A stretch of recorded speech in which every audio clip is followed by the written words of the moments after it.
You do what I had to.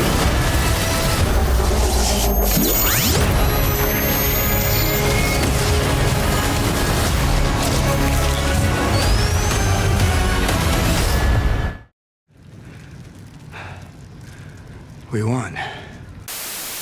I don't think it's a secret that video game movie adaptations have always been a little on the rocky side. Whether you're talking about older titles like the 1993 Super Mario Bros. Movie, or more recent films like the Angry Birds movie, there have always been questionable quality control practices going on when it comes to bringing all of our favourite games to the big screen. And the arc that this genre of movie has had over the years is fascinating to me because I think most people would generally agree that it has got better. It's not perfect, but there's a higher hit rate for video game movies now than there's ever been. At least, there is depending on who you ask, because there's an extra layer of complexity here that I don't really see talked about much, that drastically complicates the challenge of making a good video game movie. And it all has to do with a little thing called fan service. But before we start this movie, please subscribe, we'd do it for you. So let's start in the beginning. So Super Mario Bros. 1993 was, as far as I can tell, the first movie to be based on a video game. Certainly the first major one anyway, but shows like Captain N, Dragon Quest and the Super Mario Super Show had been going on since as early as 1989.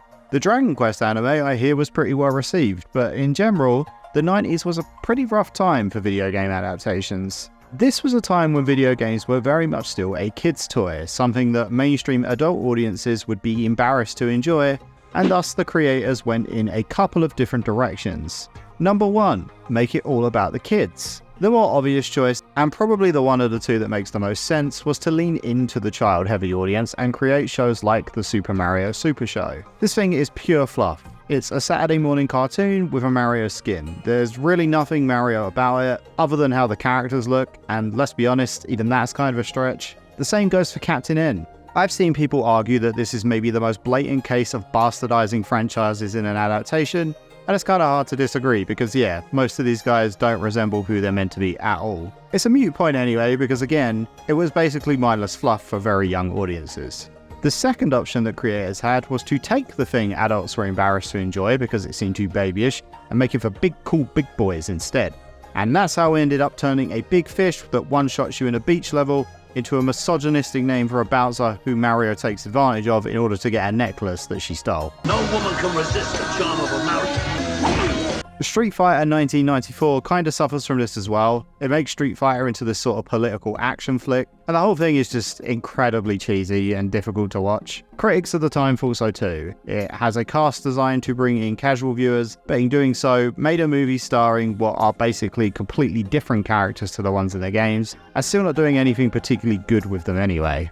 So suffice to say, there isn't much to be gained from this era of video game adaptations. They were either so bland and overly childish that they were boring, or they were so radically adult that they bordered on parodies. I'm not going to go through all of them, but when the highest rated video game movie of the era is Mortal Kombat, then you know there's a problem. The only good adaptation to come out of the 1990s was the Pokemon anime, an adaptation so good that I think most people forget that it is one, which sounds bizarre to say, I know, but I don't know how often I ever see it brought up in the adaptation discussion, and that's because it's just so damn good.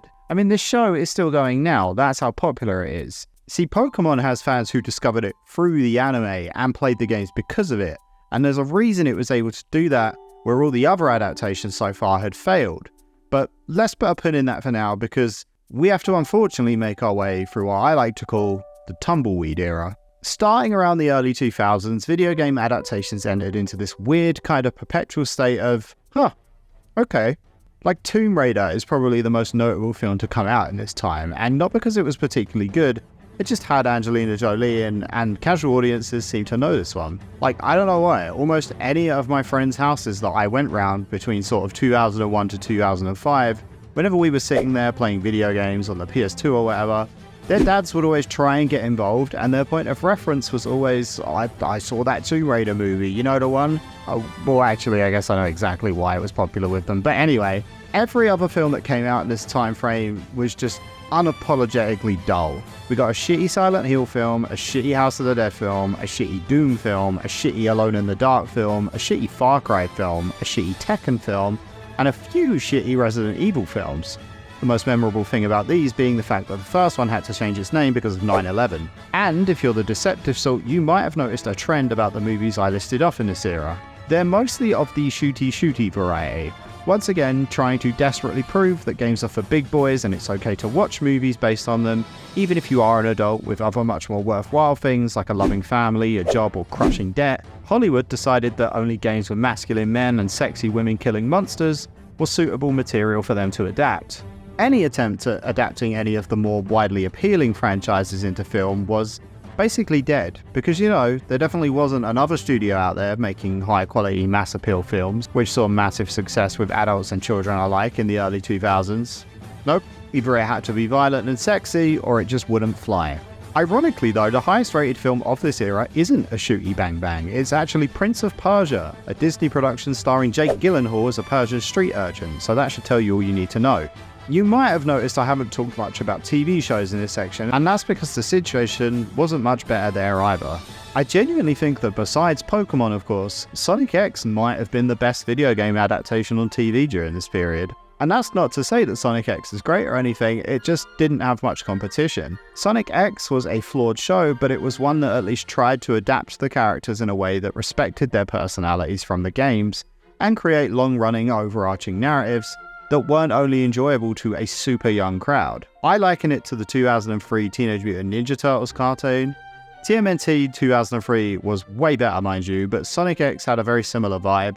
It's primarily for kids, but it's ever so slightly older leaning, and it respects its child audience enough to trust them with mature themes and emotions sometimes. Hell, this show has some hard moments, I'll give that up, and I still think it's one of the only portrayals of Sonic as a character after the 1990s that captures the slight edge and snarky arsehole-ish nature that he originally had. He isn't some hyperactive man-child trying too hard here.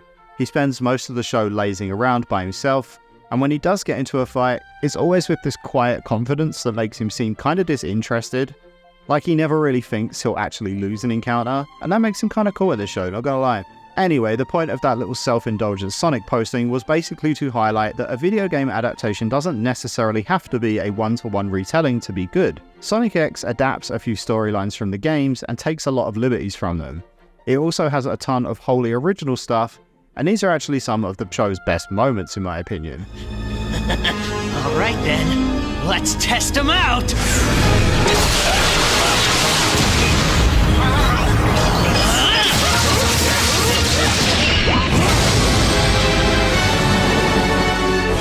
Looks like you'll have to go back to the drawing board! What Sonic X does do is respect the characters. Sonic behaves like Sonic, Knuckles behaves like Knuckles, Eggman behaves like Eggman, and so on. There is lapses in this consistency of course, but for the most part it's solid, and it lets me tolerate the show's less fun additions much more easily. Anyway, around the mid-2010s we entered into an era I'm calling the boom. And ironically, the boom starts with a bit of a whimper to be honest. We got the release of such great titles as Warcraft, Tomb Raider, again, and Assassin's Creed, a movie that was apparently part of a bet to prove that you can make a bad movie with Michael Fassbender in it, which sounds like mad copium to me, but sure, let's go with that. There was also a very middling Ratchet & Clank movie, Angry Birds as I mentioned earlier, and an adaptation of Rampage starring The Rock with a poster that makes it look like Dwayne Johnson's persona is a big monkey, and a tagline that sounds like the two are comparing schlongs. But this era did bring us fantastic adaptations such as Castlevania, a very short anime released on Netflix to universal praise, and we finished the era off with Detective Pikachu. This one's kinda divisive. Whilst the Pokemon anime was still going strong, Warner Brothers decided to work with Nintendo and the Pokemon Company to create a very different kind of Pokemon film. The best way I can describe this film is Pokemon westernized.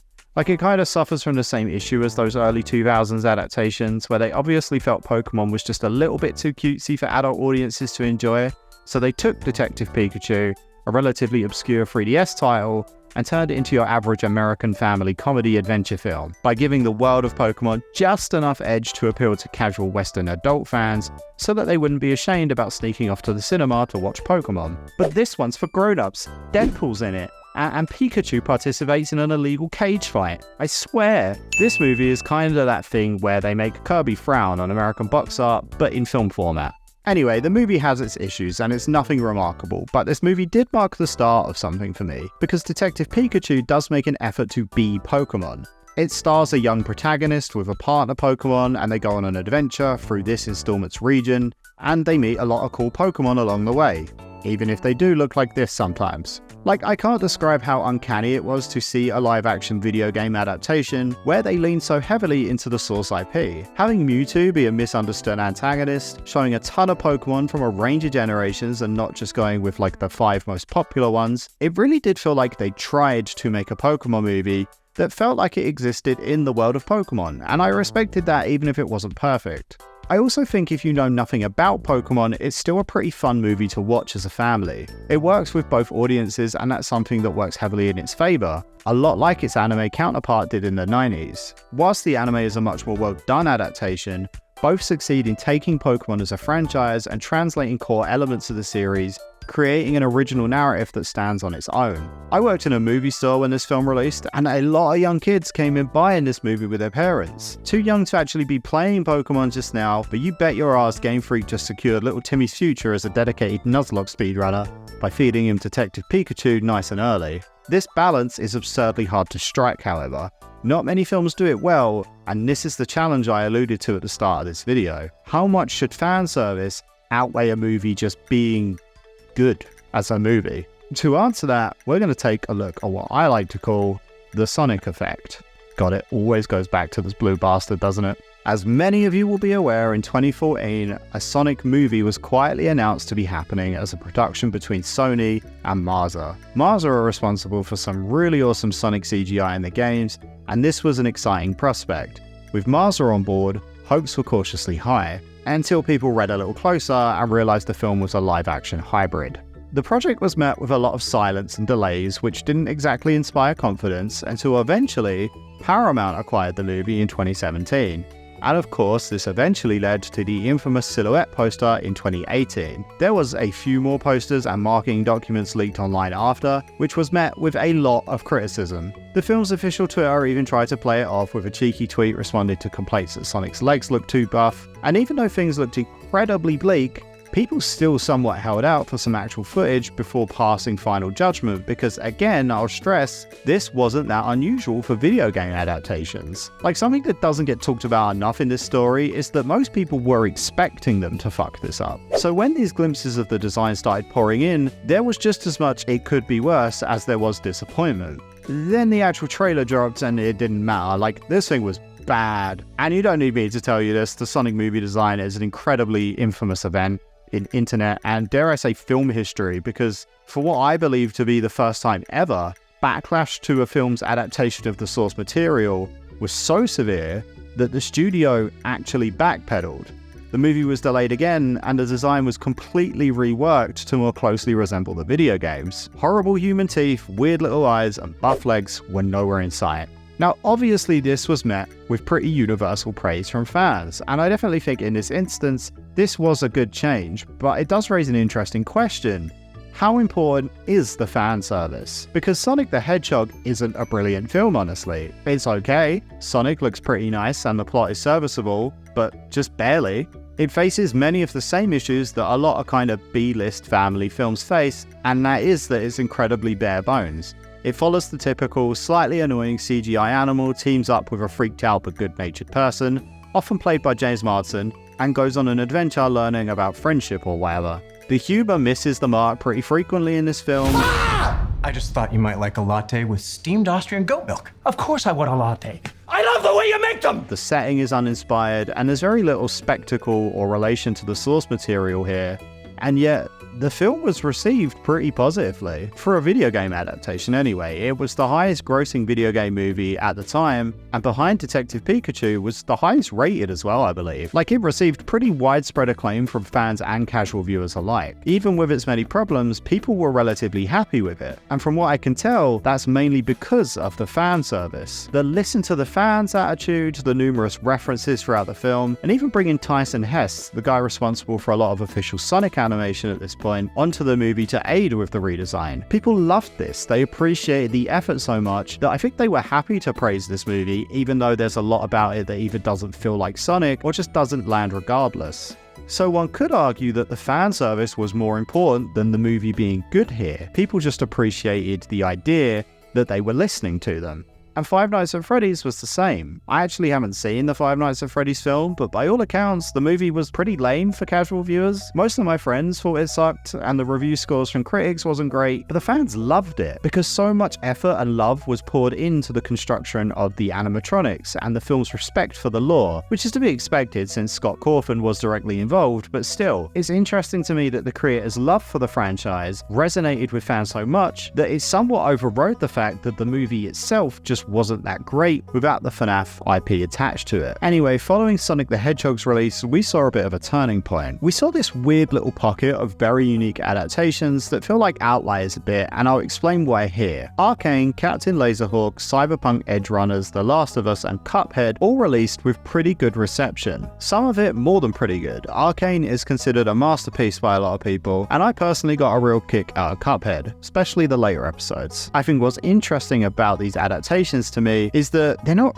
really video game adaptations. Like, stick with me for a moment, let me explain. Let's take Cyberpunk Edgerunners for example. It's a prequel set in the same world, and it does do a good job of keeping Night City very consistent with the one in the game. But development was actually largely separate, happening whilst the game was still being made simultaneously. And beyond some Easter eggs added in later patches, like not even at release, there's little crossover, meaning that you could change the name of the show and the setting and it would be virtually the same show. It doesn't really adapt Cyberpunk 2077, the game, at all. Captain Laserhawk is arguably even more loosely based on Blood Dragon. Creator Adi Shankar has even said that the show is more about the vibe than a direct adaptation, and it borrows from other Ubisoft properties arguably more than it does Far Cry. Arcane is a fantastic show that takes lore kinda mentioned in League of Legends and expands on it. However, League lore is so fluid and vague, spreading over multiple games and multiple genres with backstories for each of the game's hundreds of champions, that it's really more its own story than it is an adaptation of that video game. League of Legends does not have a plot, you know? It's a MOBA. It's like any sort of competitive multiplayer game with lore. The world is there, but there's no actual narrative. So Arcane has free reign to create one with those characters, and therefore it really couldn't have ever been a bad adaptation. It could have been a bad show, definitely, but with such loose guidelines, it could never have got the game wrong, so to speak. Same with Cuphead. There's a rough narrative in the game and plenty of world staples like the various bosses to work with, but the team had complete freedom otherwise, and that results in a show that's basically its own thing. And that's without considering that Cuphead is already a game that is based on old cartoon shows. Like, it's just doing the thing the game was already trying to do.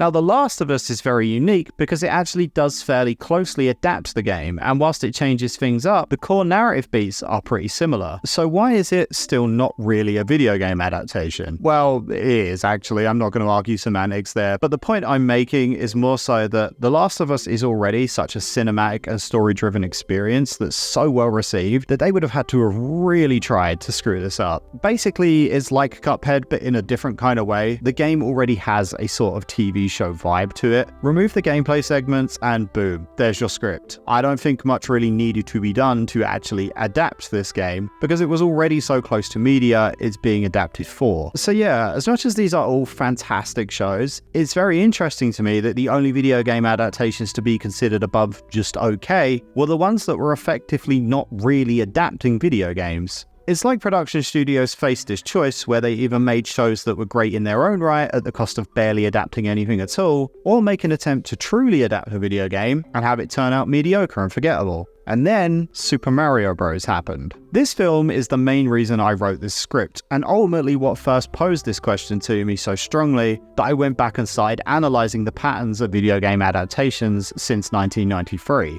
After starting it all 30 years ago, Mario came back to the big screen to once again change the game for everyone by releasing a movie that should have, by all rights, been bad. I mean, let's look at the facts. The film was being made by Illumination, a studio that has developed a pretty cringy reputation for their overly simplistic sense of humour, consisting mostly of dance parties, funny noises, and the fact that bananas are a very funny fruit. It also contains one of the fucking funniest voice casts to ever grace a movie ever. I am not exaggerating. Chris Pratt as Mario, Seth Rogen as Donkey Kong, and Keegan-Michael Key as Toad will never not sound like a shitpost to me. And of course, It's Mario. How do you even adapt a series like Mario for film when there's not just no main narrative, but also barely any lore like Arcane and Cyberpunk had to work with? None that Nintendo wants to acknowledge anyway. And yet somehow this movie ended up not just being considered good, but actually great by the fans. The online reception to this thing was really good. People couldn't stop talking about how much fun it was and how much love had been poured into the characters and the world and how respectful it was to the source material. And that's great and everything, except there's one massive flaw with the movie, and it's one that the mainstream critics picked up on. Nothing really happens. There is a plot, but it's about as paper-thin as what you'd see in a typical Mario platformer. Bowser wants to take over the Mushroom Kingdom and Mario stops him. Replace Peach with Luigi and you even have the Bowser takes someone hostage trope covered.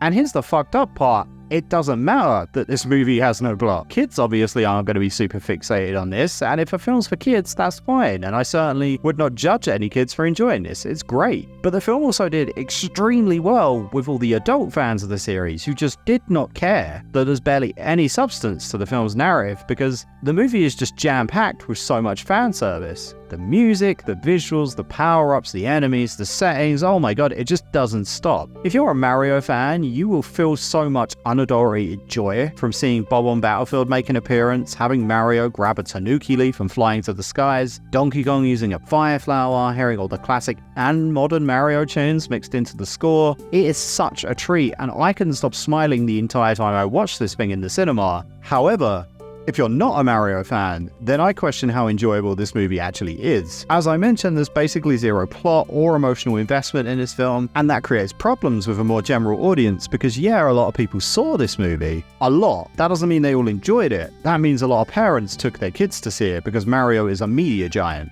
And some might argue that the average non-gamer adult isn't the film's target audience, which is probably true, but I would argue that that doesn't give it an excuse because Pixar successfully appealed to your average movie-going adult for years whilst also still being aimed at kids.